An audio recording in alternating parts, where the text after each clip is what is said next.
Top of the day, beautiful people. Let's start our conversation here.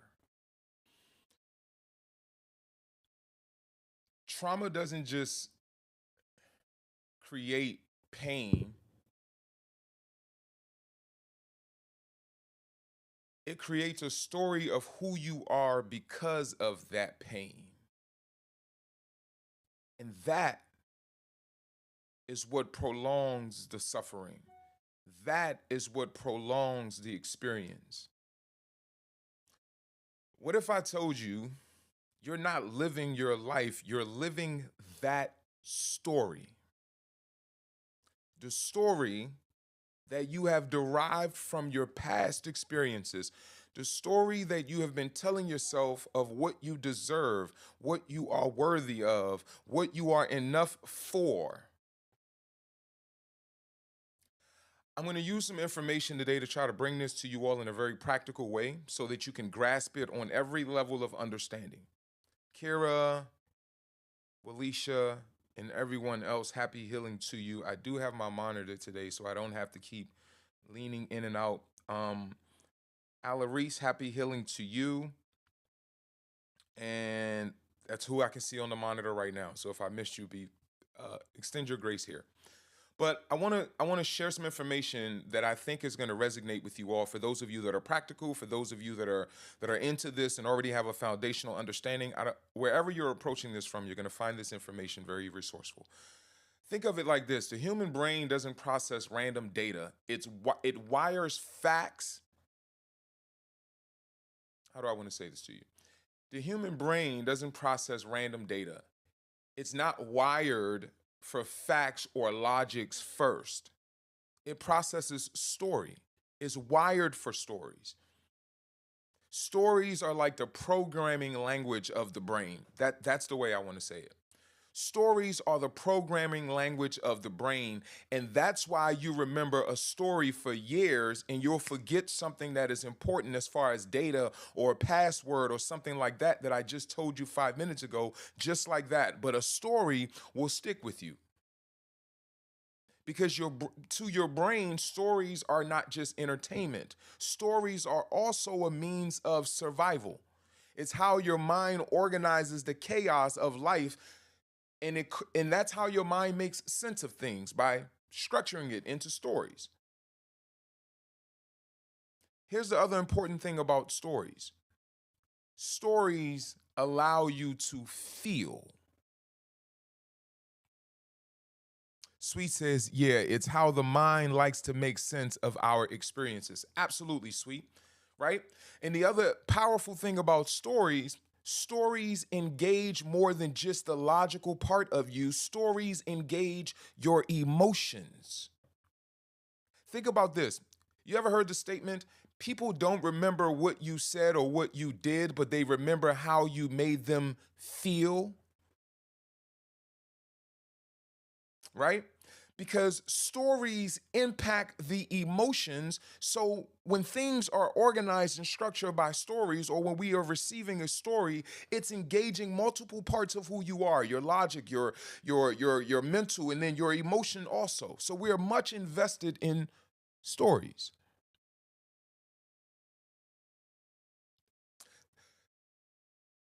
So if you think about the fact that the brain has only one job, or the subconscious has one job, what is that one job? Who can put it in the comment? What is the one job of the subconscious?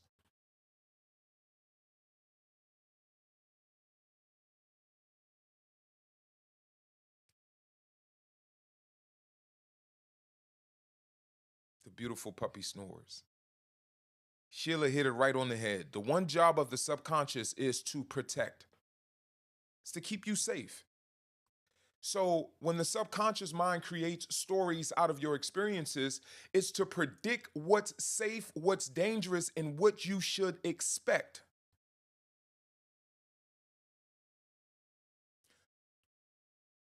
The human brain would rather create a false narrative that tells you what to expect than to live in uncertainty. We do this all the time. This is how fear is produced.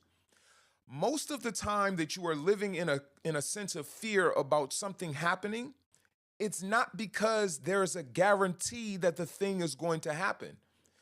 The fear part is you've placed something in the spot where uncertainty used to be, and now you are afraid of the thing that you have placed there where the uncertainty was, because your mind would rather put something there than to naturally live with the sense of I don't know. That's why it's so hard for us to accept what we don't know. The other part of that is that's a part of our safety.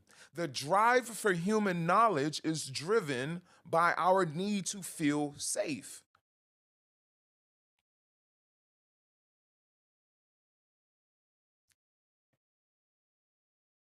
We don't do well with the unknown. So here's something that you can take to a deeper understanding of the limiting belief that we form as children in the early experiences of our trauma.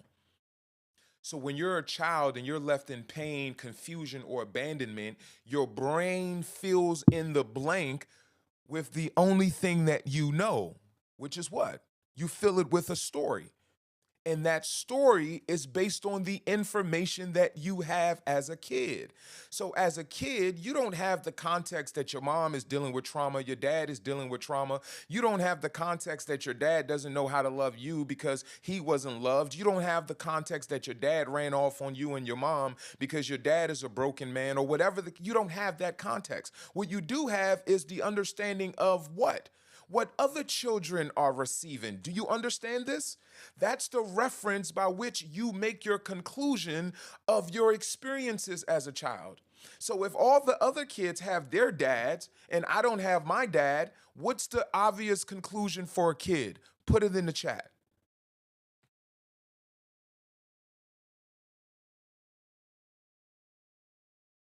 Help me out. If all the other kids are being loved on and nurtured and cared for, and come on, I'm not lovable. If they don't love me, it must be because I'm not lovable. If they left me and abandoned me, it must be because I'm not good enough to stick around for. Jillian says, something is wrong with me. Kara says, I'm not lovable, right? That's the obvious conclusion. So you see, the trauma doesn't just create pain, it creates a story about who you are because of that pain. And that's what prolongs the suffering. Purple hearts in the chat if you're following, if this connects and makes sense to you. Because now we're going to get a little bit deeper. Awesome. Sheila, I forgot I have my monitor right here. Look at me, so used to reaching and fumbling with the screen. Um, Sheila says, my parents don't, exactly, right? My parents don't love me. I must not be worthy of love. That story now becomes the ongoing narrative.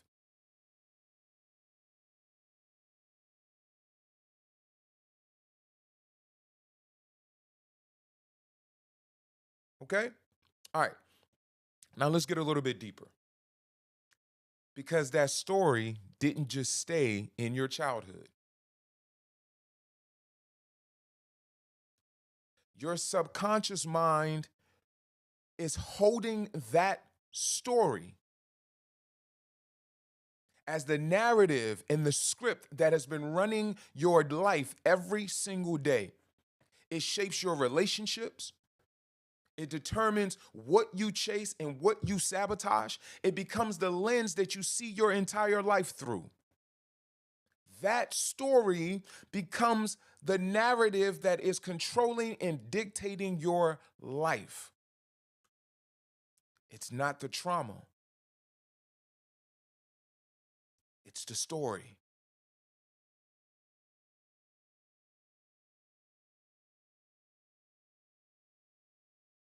I want you to think about this, and here's where it really helps you to understand why it feels like I'm not in control, coach. Because the narrative is the script that your subconscious is running, even when you're not thinking about it. Those are the unconscious thoughts that actually make up who you are. The unconscious behavior that actually makes up who you are. I heard a statement, a lady was expressing her trauma that she had woken up and an older kid at a family member's house was essentially essaying physically, like touching, not full on, but just touching, right? And he asked her the question. The question was, what happened after that? Who did you tell? And she said, nobody. And he said, that's the trauma. And I'm like, whoa, the trauma wasn't just the thing that happened. The trauma was you was already so alone in the world that even when that thing happened, there was nobody that you could tell. I said, yeah.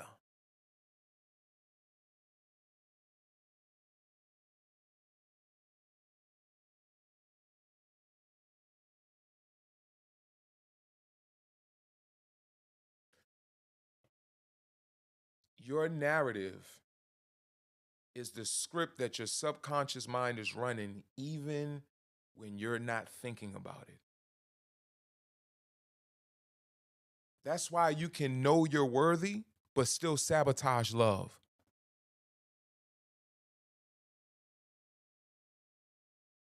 That's why you can know that your dreams are possible, but you still are paralyzed and can't move forward. Because the unconscious thoughts and behaviors, no, no, no, no. Let me go back to why I was even sharing that story with you all. Once he said that, this was what stood out to me, right? When he identified that her trauma wasn't even the thing that happened, but it was the fact that she was already alone in the world, and that for that thing to happen and then for her not to tell anybody, there had already been a trauma that made her alone in the world. But here was the part that stood out. And then he said, predators have a keen sense of identifying when you are alone or when you already have that trauma of being alone in the world. In fact, that's how they select their victims.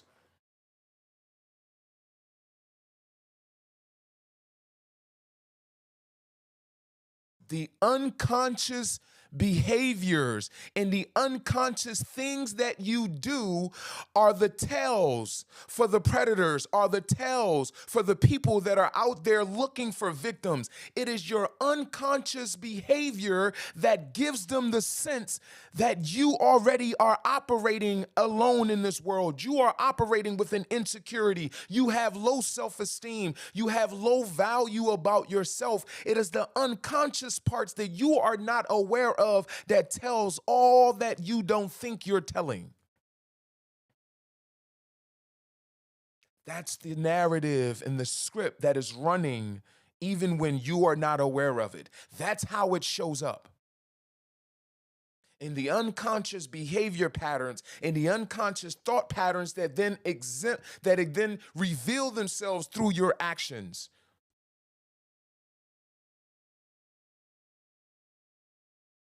Again, that's why you can know you deserve better in a relationship, but yet you will sabotage the healthy relationships in your life and keep attracting to yourself the ones that you don't want. Because unconsciously, there is a program, there is a script that is running deeper than you are consciously aware of. And it's not because you're broken. It's because you're living by a story that was never yours to begin with. deep down, your inner child is still holding on to a narrative of how someone treated you, or what someone said about you, or what someone didn't do for you, or what someone did do to you. And it's not the thing that happened that is continuing this prolonged suffering. It is the story. Why do I keep harping on help bringing this to the forefront? That is not the thing, it's the story. And it's the story, you will understand how powerful you are. But yes, trauma is the story, and that's the problem. That's why healing is so hard for most people, because you think you're fighting the pain, but what you're really fighting is the story that your trauma left behind.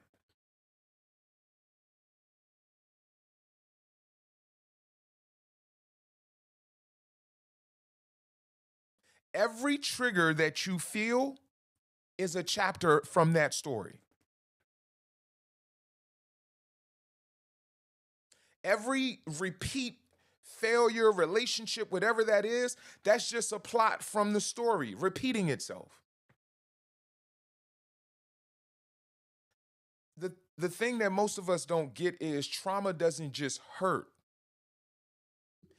In the experiencing the trauma, there is a programming that happens to protect yourself from that experience.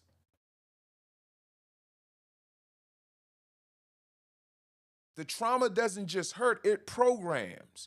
It programs and stores the identity, it stores the emotion, the energy, the belief, the sentiments that you hold about the people that were involved. And when you're triggered, your body reacts like it's all happening all over again. What are those 5 elements for those of you that have been a part of this conversation ongoing? The version of you that went through it, the event, the emotions, the energy, that is the outward expression of those emotions, and the person that was involved, or the people that were involved. What are those 5 elements?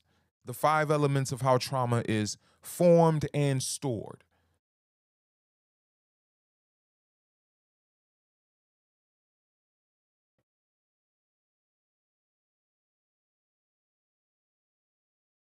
That's why you don't heal by understanding facts or just revisiting the story, but you heal by rewriting the narrative.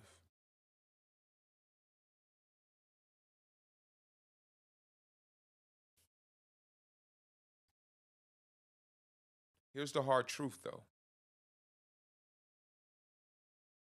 you can't rewrite a story you're too afraid to face.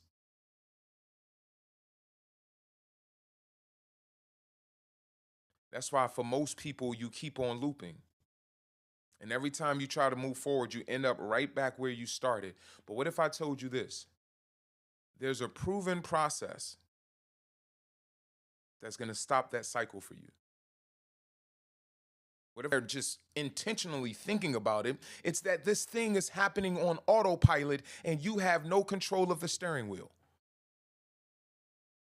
And that's exactly what we're going to do inside of the Trauma to Triumph Healing Challenge. That's exactly what the entire challenge has been formatted to do. We don't just talk about healing, of rewriting the narrative that's dictating your life. Week by week, you learn how to change the story so that your body and your mind and your soul finally believes the truth. You are not your trauma, and you never were. That's the purpose of this challenge. That's the purpose of what we're doing here and what we're talking about. Is you may go to other places and, hey, let me help you reach a goal. We're going to teach you how to achieve that, no matter what resurfaces from your childhood experiences.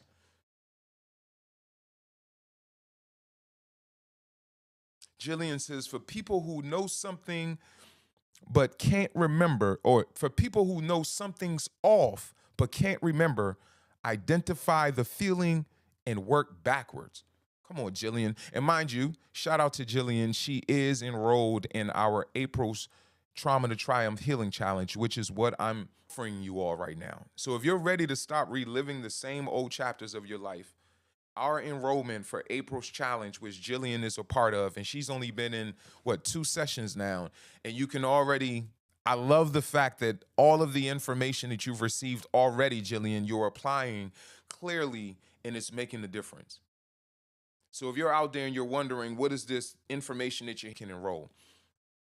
Or to simplify it for you all that are here, a part of this conversation, simply send me a direct message. If you're ready, but you still have questions at the end of this conversation, send me a direct message and we'll get you the information that you need so that we can get you over that hump. And if you're listening to this, you're looking at this on any other platform, particularly on YouTube or wherever else you may find this information, we do this challenge year round. 4 times a year. So whenever you may be hearing this message, there is a challenge coming up right now. You can go to our website, happyhealing.com. That's happyhealin.com, or simply check out the description of this video and you'll find a link where you can enroll in our challenge. All right, let's get back to work. What is the path forward and how do I start rewriting my story, Coach? Because the truth is, the work that we do is not about you just feeling better, right? Feeling better is the temporary, quick, cheap fix that many of us have become accustomed to. Feeling better is what alcohol, drugs, sex, and other addictions have done for us. It made us feel better in the moment. It temporarily relieved and soothed the pain, but it never actually addressed or got to the root of the pain, which is the wound. And for those of you that are maybe new to this foundational understanding, what I teach is, for many of us, the adult you has been carrying this pain for most of your life, and you've done many of things to try to heal, cure, or ease this pain, but it is truly the inner child carrying the wound that is the root of that pain. All right? So, what we teach you is not a process of helping you to feel better, but it's helping you to understand and learning a skill of how to rewrite the story so that your nervous system reacts differently. Your nervous system is literally your defense system. What we call your nervous system is your defense system. And if your defense system has been overstimulated in a specific area because of a past experience that has not been resolved, until you go back and resolve that experience, there's always going to be this hyperreaction, i.e. your triggers. I want to share something very profound with you all. Your body doesn't know the story has changed until you change it. But it goes a step deeper. Your inner child does not know that the threat is gone until you take the time to go back and pour that truth into yourself. I want you to think about this.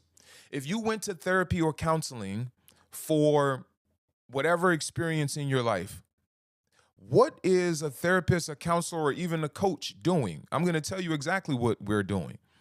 I'm speaking to the part of you that holds the limiting belief, because the adult you that made the decision to come sit in front of me, you know good and well that the thing that is hindering you from being all that you desire to be, that thing does not cognitively align with what you want for your life, but something's misaligned. And that's because there's a part of you that holds a belief that does not align with what you want for yourself. So we end up speaking to that part of you. What we teach you here is that the skill that I have learned to do that is a skill that you can learn to do that in your life. And that's what the Trauma to Triumph Healing Challenge is.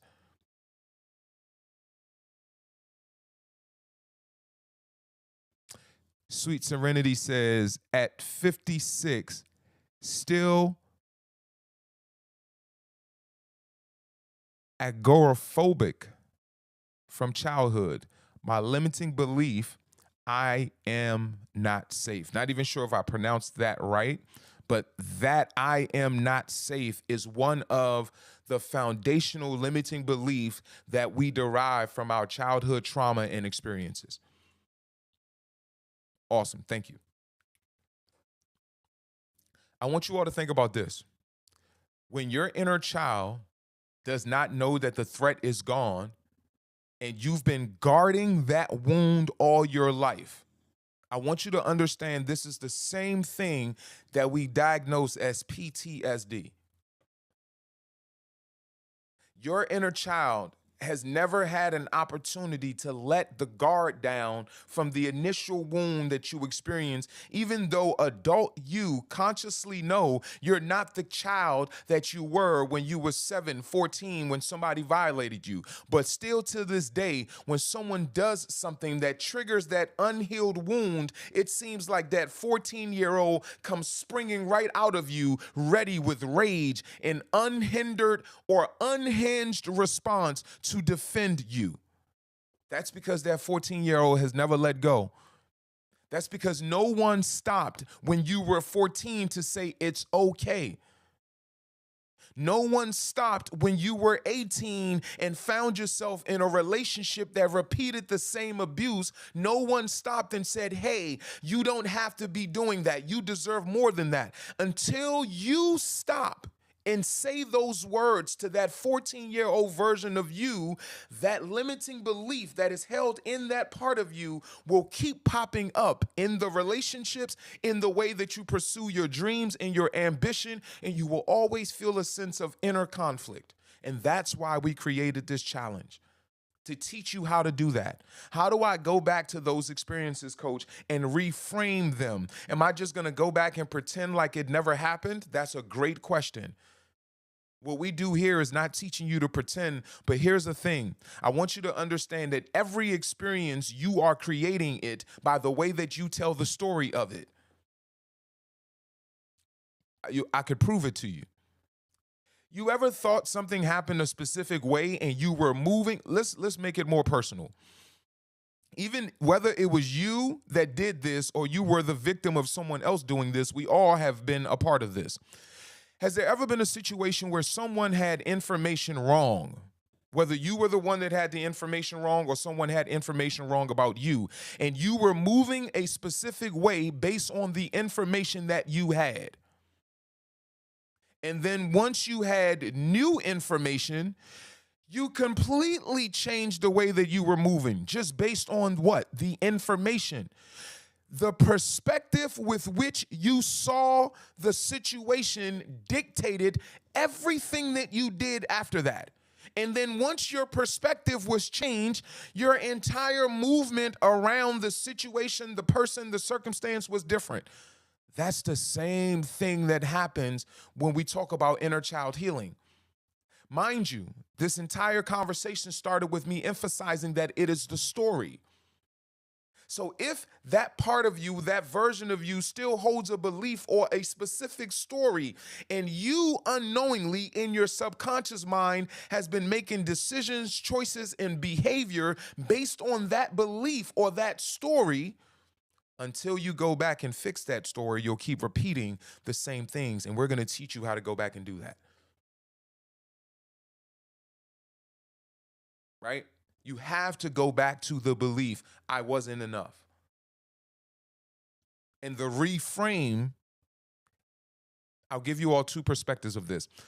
The wording, and then I'll show you the deeper part of what really reframing is. But the wording is, I was always enough, they just couldn't see it. That's what you come out of when we teach you this method of reframing. Because that's the limiting belief that you have been living by that makes you settle for relationships where you are getting the short end of the stick, because deep down inside, that little you believes that I'm not enough anyway.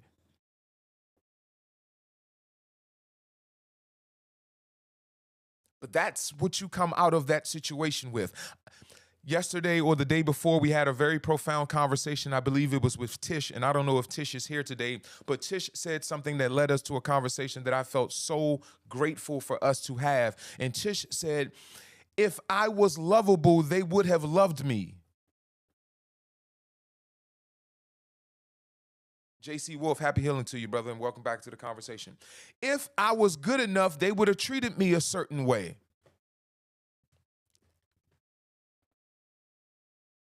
If I was worth it, my father would have stayed. My mother would have treated me better. They would have done differently if I was worth more.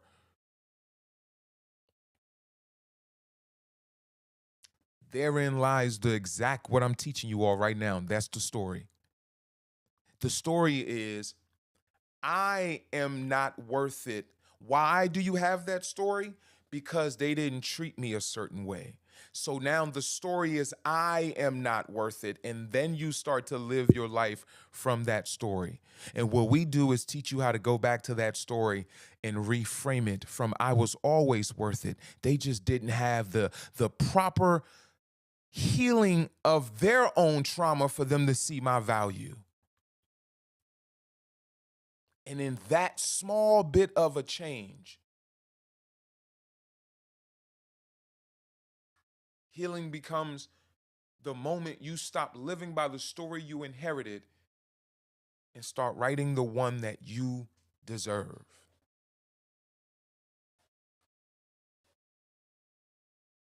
Most people will chase healing, but never change the story. Most people will chase relief from the pain, but never be honest enough to face the wound.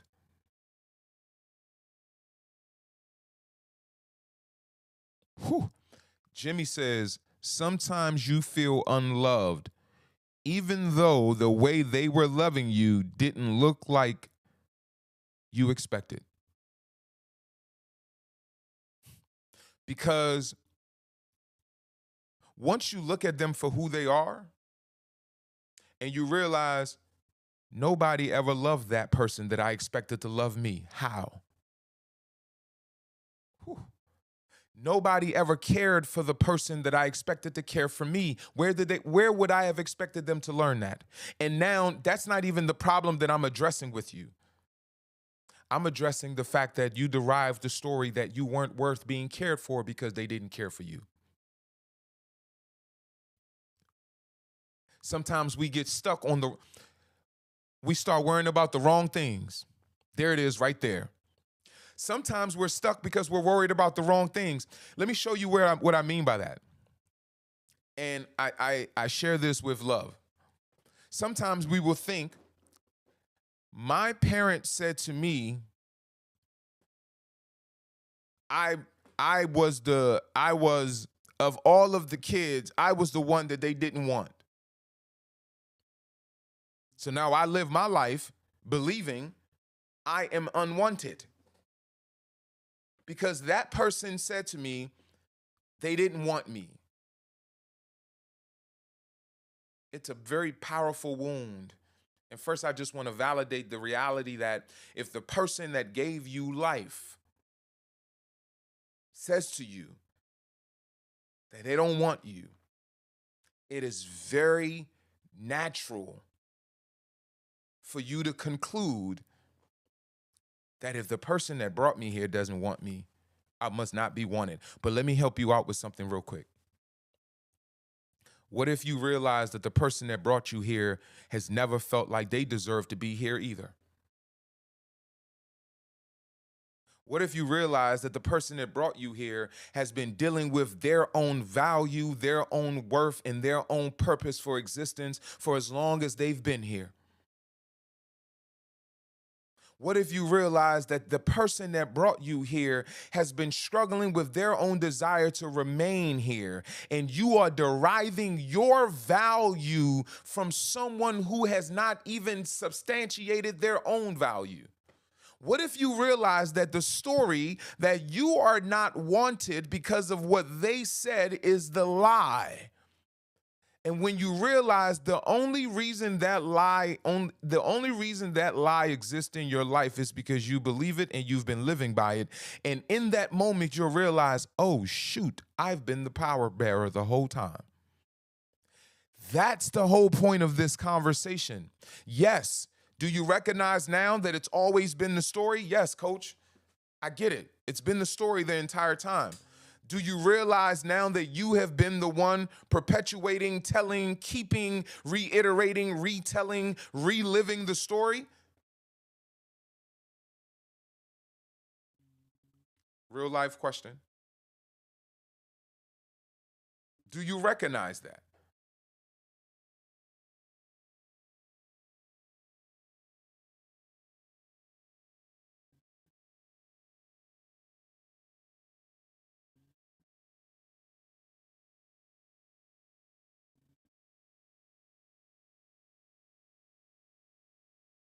Favor by God 6 says, I give myself permission to change my story. Because you can learn all the facts, you can talk about the past, you can feel all the feelings, but if you never go back and rewrite the narrative your brain filed away as the truth, if you never go back and rewrite the narrative that that version of you is still holding about you, you'll continue to be stuck. And that's the work that we do here. That's why trauma to triumph isn't just about healing the pain. It's about teaching you how to write a new story. It isn't about you coming to me for me to tell you a bunch of affirmations about who you are so you feel good about yourself until you hit the next wall. Because the reason we turn this into a teach you the modality, do you know when people actually give up on themselves and take themselves out of this world? It's not when they're sitting online with a group of people that are all saying positive things about each other. It's not when they're sitting in front of somebody that have been doing this work for over 20 years and can dissect and unpack their experiences. It's when they're alone.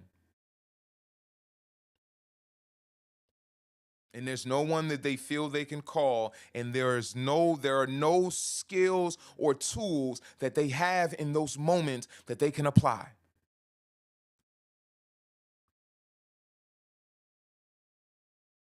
I don't ever want you to be sitting somewhere feeling lost, confused, and unable to work yourself to a better place. This isn't about making you dependent on something that I know. This is about equipping you with something that will serve you for the rest of your life.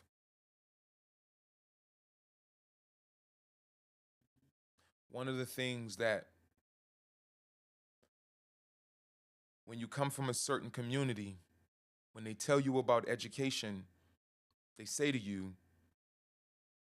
nobody can ever take your education from you.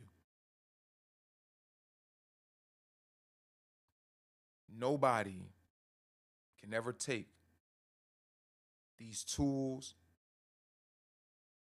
this knowledge, and this ability from you once you learn it. The only question is it something that you're going to invest in that you believe is worthy? Again, if you want to join us for our April's challenge, we're starting on the first Tuesday in April. Is going to be the first masterclass. We completed our third boot camp session yesterday. And for those that are here that was in that boot camp session, I know it was a powerful experience for you all. I'm looking forward to our second boot camp tomorrow at 10 a.m. and then jumping into the challenge for April. Again, if you have not done so, our enrollment is still open. If you use the promo code FIRMDECISION2025 at any point, there's always a challenge getting ready to start. So if you're hearing this message at a later date, it is never too late. For those of you joining us on YouTube, thank you for being a part of this conversation. Please do like and subscribe to the page, as well as turn on your notification bell so that you're notified whenever we release new content. And as always, I love you all and happy healing.